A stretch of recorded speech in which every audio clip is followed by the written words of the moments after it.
వచ్చిండు తమ్ముడికి అయ్యా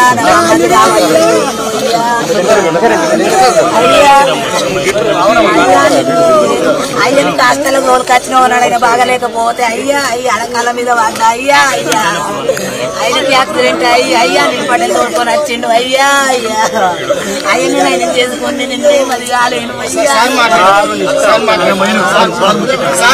అన్ని రకాలుగా నేను చీఫ్ సెక్రటరీ గారితో మాట్లాడితే దేవులాడి బతికే ఉండడని అనుకుంటున్నాను. ఇప్పుడు ఎట్లా అనుకోరు బాడీ అది అనుకోరు బతికే ఉండడని అనుకున్నాం. చెప్పలేము, అదృష్టం ఉంటుంది, చెప్పలేము. దేవుడు ఉన్నాడు, తప్పకుండా దొరుకుతాడు. బాధపడకు, భయపడకూరు, ఏడోకరు ఎత్తుకుతాము. మొత్తం ఎంత పెట్టాలనో మొత్తం ఇష్టమంతా పెడతాం. నెంబర్ రెండోది పిల్లలను కూడా నేను మళ్ళీ వచ్చి కలుస్తా. ఇవాళ మొదలైన దొరకాలి, మొత్తం దాని మీద చూద్దాం. పిల్లలను మీకు ఇల్లుది నువ్వు చెప్పినావు, నాకు అర్థమైంది, నేను చూసుకుంటా. కొద్దిగా ధైర్యం దొరుకుతాడు. వీరికి ఇట్లా ఏడిస్తే ఎట్లా నలుగురు తీసుకొచ్చారు కదా బయట, నలుగురు దొరుకుతాడు అని పెడుతుంది. నిన్న మెదక్లో ఒక ఆయన చెట్టు ఎక్కి ప్రాణం కాపాడుకున్నాడు. ఇట్లనే చెప్పలేము, ఏమైనా జరుగుతుంది కదా. అదృష్టము, దేవుడు ఉన్నాడు, భయపడకుండా. ఆయన మెదక్లో చెట్టు ఎక్కి ప్రాణం కాపాడుకున్నాడు.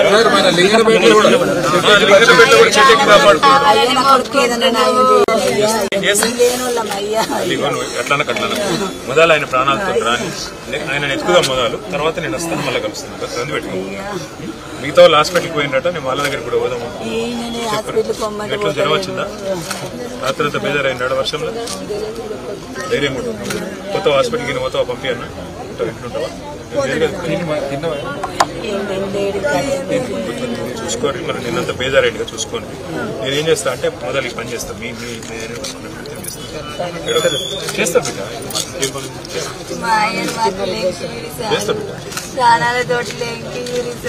నేను చెప్తున్నా కదా. నిన్న కూడా చెట్టు ఎక్కి ప్రాణాలు కాపాడుకున్నాను కూడా.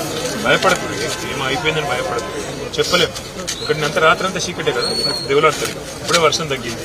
దేవులాడుతుంది ఏం కాదు మా, ఏదైనా చెట్టు గిట్ట దొరికితే పట్టుకొని ఉంటారు కదా.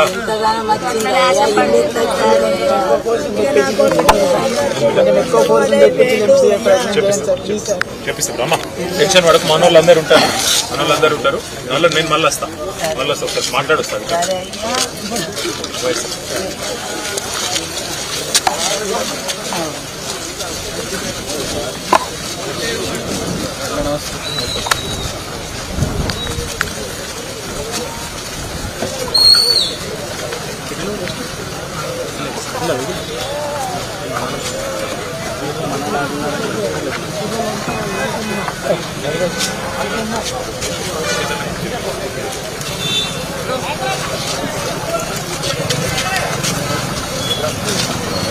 నాకు